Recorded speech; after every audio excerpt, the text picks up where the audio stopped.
Praise the Lord.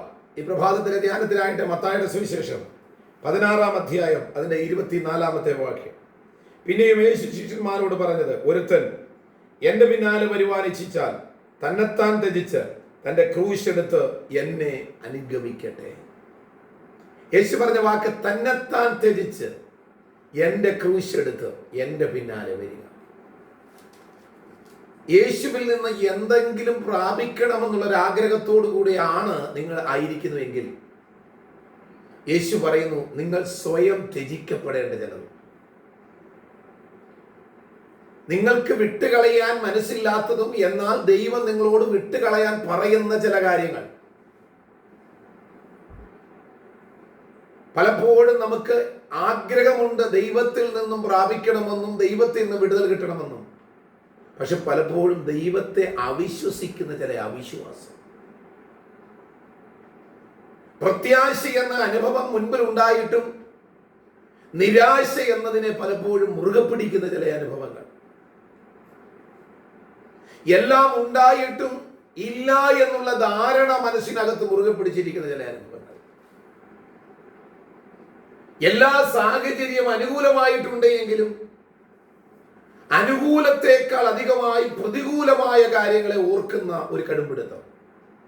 യേശു ഇന്ന് പകൽക്കാലം നമ്മളോട് പറയുന്നത്, അതിനെയൊക്കെ ഒന്ന് ത്യജിക്കാനുള്ള മനസ്സ് നമുക്കുണ്ടാകും. അതിനെയൊക്കെ ഉപേക്ഷിച്ചിട്ട് യേശു പറയുന്നു, എന്റെ പിന്നാലെ നിങ്ങൾ വരിക. യേശുവിന്റെ പിന്നാലെ പോകാൻ മനസ്സുണ്ടാകും. യേശു ഒരിക്കലും ഏതെങ്കിലും വ്യക്തികളെയോ സഭകളെയോ ഏതെങ്കിലും സമൂഹത്തെയോ പ്രസ്ഥാനത്തെയോ അത് പിൻപറ്റാനല്ല യേശു പറഞ്ഞത്. നമ്മളുടെയൊക്കെ മാതൃകാ പുരുഷനായ കർത്താവ് പറയുന്നു, നിങ്ങൾ എന്നെ അനുഗമിക്കുക. എന്നെ ശ്രദ്ധിക്കുന്ന വാത്സല്യ സഹോദരങ്ങളെ, നിങ്ങൾ കർത്താവിനെ അനുഗമിക്കുന്നവരാകണം. നമ്മുടെ മുൻപിൽ പല റോൾ മോഡലുള്ള പലതും കാണും, പല വ്യക്തികൾ കാണും, പല കാര്യങ്ങൾ കാണും. പക്ഷെ അതൊന്നും നമ്മുടെ ജീവിതത്തിനകത്ത് നമുക്കൊരു സമാധാനമോ സന്തോഷമോ പ്രത്യാശയോ ഒന്നും നമുക്ക് നൽകത്തില്ല. പ്രത്യാശ നൽകുന്ന ഒന്നേ ഉള്ളൂ, നമ്മുടെ കർത്താവായ യേശു ക്രിസ്തുവാണ്. എബ്രായ ലേഖന കർത്താവ് പറയുന്നു, ആകയാൽ സാക്ഷികളുടെ ഇത്ര വലിയ സമൂഹം നമുക്ക് ചുറ്റും നിൽക്കുന്നത് കൊണ്ട് നമ്മൾ മുൻപിൽ വച്ചിരിക്കുന്ന ഓട്ടം നമ്മൾ സ്ഥിരതയോടെ ഓടണം. എന്തിനു വേണ്ടിയാ ഇറങ്ങിയത് ഓടാൻ? മുൻപിൽ നമുക്കൊരു ലക്ഷ്യമുണ്ട്. അതുകൊണ്ടാണ് യേശു പറയുന്നു, നിങ്ങൾ പിറകിലുള്ളതിനെ നിങ്ങൾ ത്യജിച്ച് കളയുക. നിങ്ങളുടെ വ്യാകുലതകളെ വിട്ടുകളയുക. നിങ്ങൾ ഇന്ന് കടന്നു പോകുന്ന വേദനാജനകമായ സാഹചര്യങ്ങളിലുള്ള ആ ഓർമ്മകളെ നിങ്ങൾ വിട്ടുകളയുക. നഷ്ടപ്പെട്ട കാര്യങ്ങളെ കുറിച്ചുള്ള ചിന്തകൾ നിങ്ങൾ വിട്ടുകളയുക. അനുസരണക്കേട് ജീവിക്കുന്ന നിങ്ങളുടെ മക്കളെ കുറിച്ചുള്ള വ്യാകുലതകളൊന്ന് വിട്ടുകളഞ്ഞിട്ട് യേശുവിന്റെ പുറകെ ഒന്ന് പോകുക. യേശു പറഞ്ഞത് അതാണല്ലോ, നിങ്ങൾ എന്റെ പിന്നാലെ വരിക, ക്രൂശെടുത്ത് തന്നെ അനുഗമിക്കുക എന്ന് പറഞ്ഞാൽ കഷ്ടതയുടെ ചില അനുഭവങ്ങളും വേദനാജനകമായ സാഹചര്യങ്ങളെയൊക്കെ നമ്മൾക്കുണ്ടെങ്കിലും അതിനെയൊക്കെ അതിജീവിപ്പാൻ നമുക്ക് കഴിയുന്ന ഒറ്റ ചിന്ത, യേശു കർത്താവ് നമുക്ക് വേണ്ടി സഹിച്ച വേദനകളാണ്. യേശു സഹിച്ചതുപോലെ നമ്മൾ ആരും ഒന്നും സഹിച്ചിട്ടില്ല, സഹിക്കേണ്ടി വന്നിട്ടുമില്ല. അതുകൊണ്ടാണ് യേശു പറയുന്നത്, നിങ്ങൾ എന്റെ പുറകെ വരിക. ആ സമാധാനത്തിന്റെ പ്രഭുവായ, വിടുതലിന്റെ ദൈവമായ, ആശ്വാസത്തിന്റെ ദൈവമായ, നല്ല സൗഖ്യദായകനായ കർത്താവിന്റെ പിറകെ, ആ കർത്താവിന്റെ കൂടെ ഒന്ന് യാത്ര ചെയ്യുവാൻ എത്ര പേർക്ക് ഇന്ന് പകൽക്കാലം കഴിയും? ആകയാൽ നമുക്ക് മുൻപേ അവന്റെ രാജ്യവും നീതിയും അന്വേഷിക്കുക, അതോടുകൂടെ സകലതൊന്നു വരുത്തി. എന്നെ ശ്രദ്ധിക്കുന്ന വാത്സല്യ സഹോദരങ്ങളെ, ഇന്ന് പകൽക്കാലം നമുക്ക് എല്ലാം ത്യജിച്ച് എല്ലാം മറന്ന് വേദനിപ്പിക്കുന്ന മറ്റുള്ളവർ നമ്മളോട് പറഞ്ഞ ചില നിരാശ വാക്കുകളൊക്കെ ഇല്ലേ? നമ്മളെ കൊള്ളത്തില്ലെന്ന് പറഞ്ഞില്ലേ?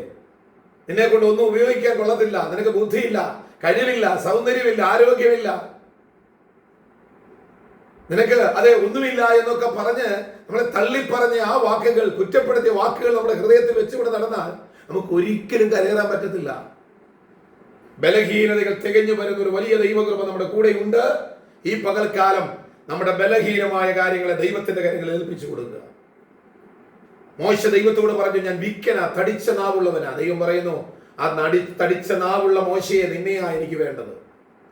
കാരണം ആ തടിച്ച നാവുള്ള മോശയിൽ കൂടെയാണ് ലക്ഷോപലക്ഷം ജനത്തിലുള്ള ദൈവിക ആലോചനകൾ ദൈവം പറഞ്ഞു കൊടുത്തതെങ്കിൽ, അർത്ഥാൽ മോശയിൽ കൂടാണ് ജനത്തെ മുൻപോട്ട് നയിച്ചതെങ്കിൽ, എന്നെയും നിങ്ങളെയും സ്നേഹിക്കുന്ന ദൈവം നമ്മളിൽ കൂടെ ചില നന്മകൾ തരാൻ പോകുകയാണ്. നമ്മുടെ വാ കൊണ്ട് കൽപ്പിക്കുന്ന ചിലതൊക്കെ നമ്മുടെ മുൻപിൽ അതേ അത്ഭുതമായി നടക്കാൻ പോകുകയാണ്. വിശ്വസിക്കുക, കർത്താവിനോട് ചേർന്ന് ജീവിക്കുക, ഉപേക്ഷിക്കേണ്ടതിന് ഉപേക്ഷിക്കുക, വിശ്വാസ നായകനും പൂർത്തി വരുത്തുന്ന കർത്താവിനെ നോക്കി മുൻപോട്ട് പോകുക. ഈ ദൈവം ഇന്നും എന്നേക്കും നമ്മുടെ ദൈവമാണ്. അവൻ നമ്മെ ജീവപര്യന്തം അവൻ വഴി നടത്തും. അവൻ നന്മ തരും, സന്തോഷം തരും, പ്രത്യാശ വരും. നിങ്ങളുടെ പാപ വഴികളെ വിടുക, പാപത്തെ ഉപേക്ഷിക്കുക, മ്ലേച്ഛത വിടുക, ലോകത്തിന്റെ സുഖങ്ങളെ വിടുക, ലോകത്തിന്റെ മായ കാഴ്ചകളെ വിട്ട് യേശുവിനെ നോക്കി മുൻപോട്ട് പോകുക. ഈ ദൈവം നിങ്ങൾക്ക് വേണ്ടതെല്ലാം തരും. സമാധാനത്തിന് ദൈവം കൂടെയുണ്ട്. ആകയാൽ ഇന്ന് പകൽക്കാലം ചിലത് പ്രാപിപ്പാൻ, ചിലതിനെ ഉപേക്ഷിച്ച് നമുക്ക് മുൻപോട്ട് പോകാം. ഈ വചനങ്ങളാൽ ദൈവം നിങ്ങളെ എല്ലാവരെയും അനുഗ്രഹിക്കുമാറാകട്ടെ.